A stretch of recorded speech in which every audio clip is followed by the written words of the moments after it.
Quand on est passionné d'aviation, on regarde le passé et on se dit qu'en fait, c'était les années 60, les années 70 qui étaient l'époque rêvée. À cette époque-là, on était dans l'innovation. Il n'y avait pas de limite. Le ciel n'était plus une limite. On volait à Mach 2 dans le Concorde. Il y avait le ciel qui s'ouvrait à la population. Il y avait le jumbo jet, le Boeing 747, puis des plus petits avions, le Boeing 707, la Caravelle, même la marche sur la Lune. On avait la conquête de l'espace. Il n'y avait vraiment pas de limite. On avait des avions fabuleux. Le SR-71, on était sur des avions qui ne pouvaient que faire rêver. Alors évidemment, cette innovation, elle a continué. On ne s'est pas arrêté à ce moment-là. Ça a progressé doucement, de manière incrémentale, mais il n'y a plus de rupture telle qu'on l'avait par le passé. Alors, quand je regarde mon passé et mon expérience personnelle, ça fait même pas 20 ans que j'ai commencé ma carrière dans l'aviation navale, et déjà sur cette simple période, on a réussi presque à diviser par 2 la consommation de carburant pour transporter un passager. Aujourd'hui, quand vous prenez l'avion, on est à peine à 3 litres au 100 par passager. Et dans les compagnies les plus efficaces, avec les avions récents, on est à peine à 2 litres au 100. Sur cette période, sur ces 2 décennies, on a divisé par 8 la probabilité de vivre un accident. Donc typiquement, aujourd'hui, vous faites 5 km en voiture en France, vous avez plus de chances de vivre un accident mortel que si vous prenez les 40 pires compagnies aériennes du monde en termes de sécurité aérienne. Donc sur cette simple période, depuis 20 ans, on a multiplié par 3 le nombre de passagers, on transporte 4,5 milliards de personnes par an, et on transporte à peu près un tiers du fret mondial en termes de valeur. C'est très important, c'est gigantesque, et le voyage dépend de l'aviation. 90% des déplacements internationaux sont réalisés en avion. Donc forcément, le synonyme de l'évasion, c'est forcément l'avion. Mais cette évolution qu'on a vue jusqu'à présent, elles ne vont pas s'arrêter.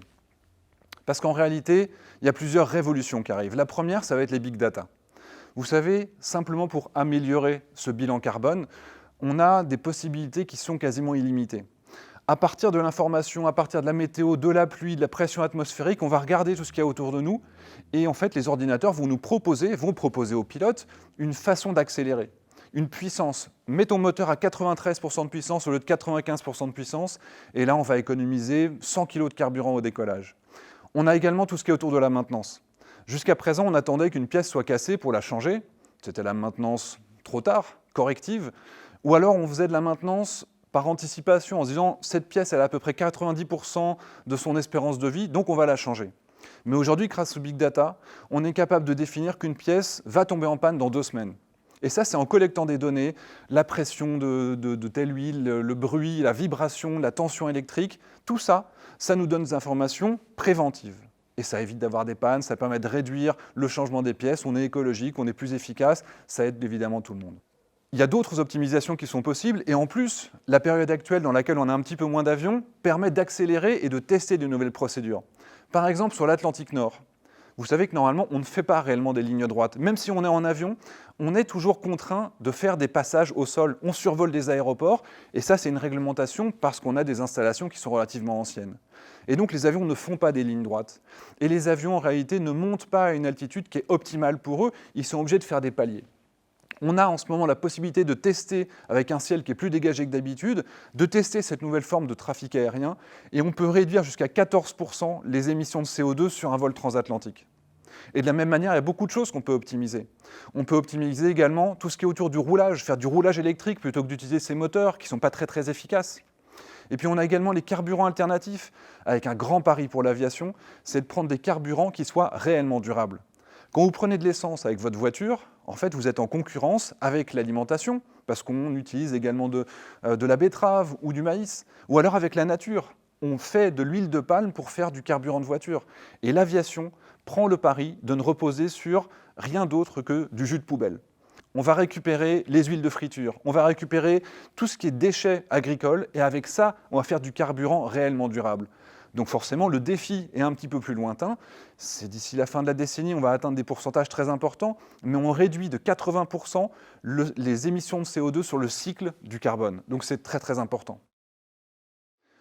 Il y a un autre point sur lequel on va avancer, c'est également le poids.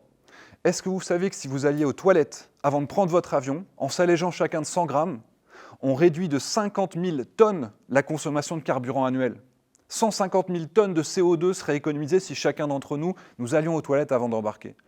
Faites ce que vous pouvez pour vous alléger, Les entreprises, les industriels, les compagnies aériennes également, elles font leurs efforts. Ils ont des systèmes pour assécher les avions parce qu'on peut avoir jusqu'à 100 kg d'eau qui vont s'accumuler derrière les parois, par exemple. On va remplacer les vieilles mallettes de vol par des iPads. Un iPad, c'est quelques kilos, les manettes de vol, c'était quasiment 20 kilos. Et donc, ça veut dire que sur chaque journée, on va économiser des dizaines et des dizaines de kilos de carburant pour chaque avion. Et au niveau de la flotte mondiale, ça représente à peu près entre 3 et 4% de réduction des émissions de CO2. Avec tout ça, d'ici la fin de la décennie, sans même changer les avions, en gardant exactement les mêmes technologies, on va pouvoir réduire de 20% les émissions de CO2 du secteur aérien. Évidemment, en plus, on va être capable de moderniser la flotte, on va les renouveler. Chaque génération d'avions permet d'avancer de 15 à 20%. Donc remplacer tous les vieux avions par des nouveaux avions et vous ajoutez toutes ces optimisations qui sont en train d'arriver, on va atteindre à la fin de la décennie des efficacités qui ne sont jamais vues par le passé. Parce que c'est peut-être ça la limite. La limite, c'est qu'aujourd'hui, on voit bien que l'aviation émet du CO2. L'aviation, elle produit énormément de richesses. Évidemment, elle émet à peu près 2% du gaz à effet de serre mondial. C'est beaucoup, mais en réalité, c'est peu par rapport à la richesse qu'elle produit. Elle produit 4% du PIB, elle permet au peuple de se retrouver, elle permet aux gens de voyager, elle permet au tourisme, aux professionnels et aux familles de se retrouver. Donc c'est absolument indispensable.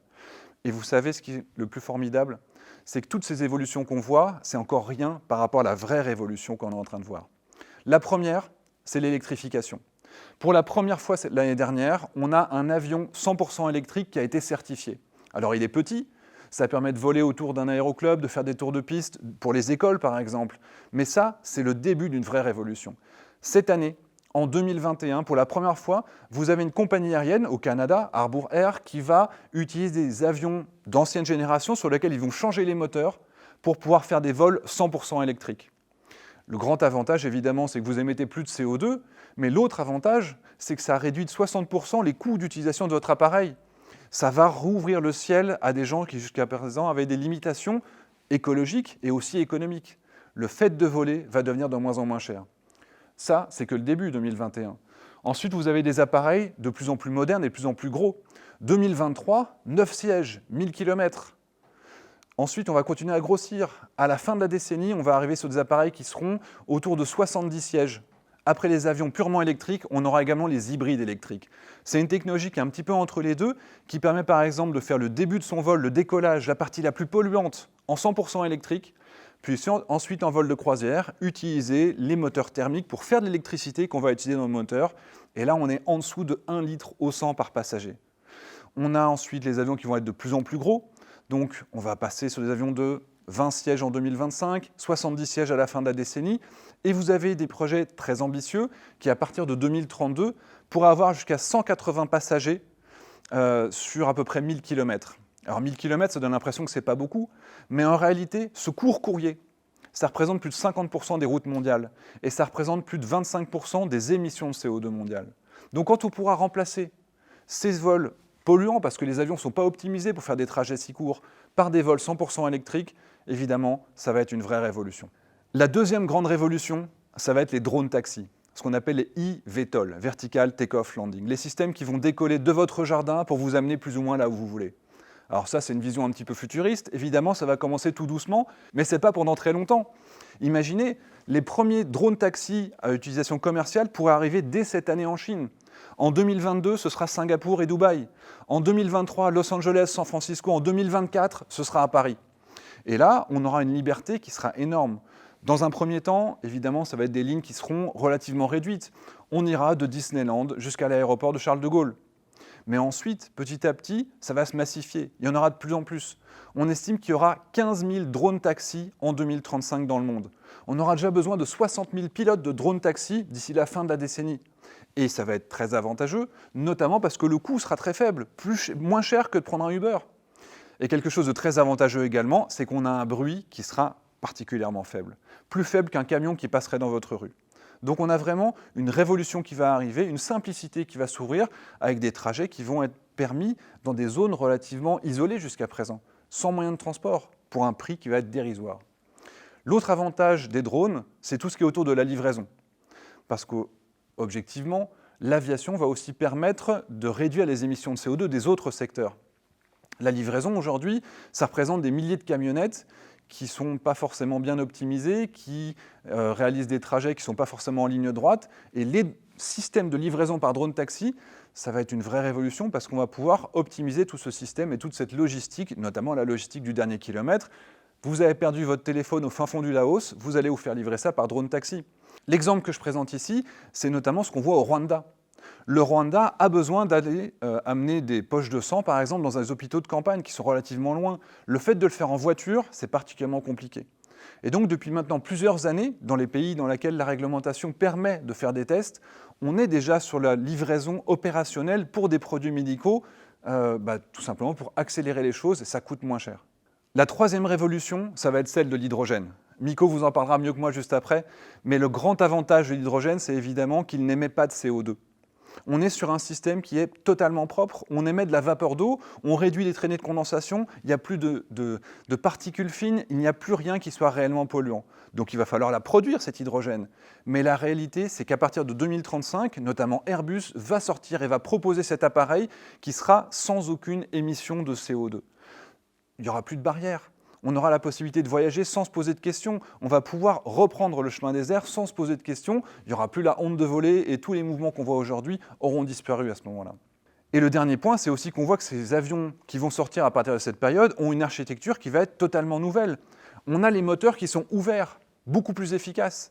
On a des formes qui vont être modernes. Regardez un petit peu à quoi ça ressemble, avec les moteurs qui sont directement imbriqués, encastrés à l'intérieur des ailes.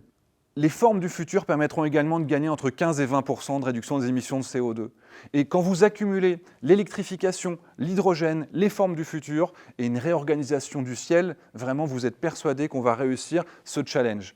Parce que le vrai challenge de l'aviation, c'est de réussir ce en quoi il s'est engagé, d'être capable d'accueillir 3 fois plus de passagers, tout en divisant par 3 les émissions de CO2 nettes du secteur d'ici 2050. C'est un vrai challenge, mais on va vraiment le réussir. Et maintenant, je vous demande d'imaginer votre voyage. Comment vous allez voyager en 2040 en Europe? Vous habitez au fin fond de la Creuse, vous voulez aller en Bulgarie. Ça va être simple, un drone taxi viendra vous chercher, il vous amène au petit aéroport.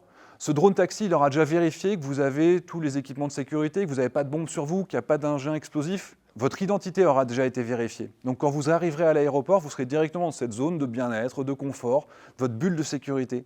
Il y a un petit robot qui va venir vous chercher, qui va venir vous demander votre bagage. Ça va être automatisé, évidemment. Donc on est sur un système qui est facile. Vous allez embarquer dans cet avion qui n'émet pas de CO2, vous allez aller à l'autre bout de l'Europe, et ça, c'est l'engagement. Être capable de réaliser 90% des trajets européens de porte à porte en moins de 4 heures. On est vraiment à la veille d'une révolution. Et maintenant, réfléchissez un petit peu. On est aujourd'hui en train de vivre quelque chose d'exceptionnel. Il y a des dizaines et des milliers de générations avant nous qui ont rêvé de pouvoir voler. On est les premiers qui ont cette chance. Hier, on a vécu quelque chose qui était une première révolution. On a ouvert le ciel à la Terre entière. Demain, va arriver la nouvelle révolution, et là, on va être capable de voler sans se poser de questions. Ça va être beau, parce que tout simplement, le ciel va être ouvert.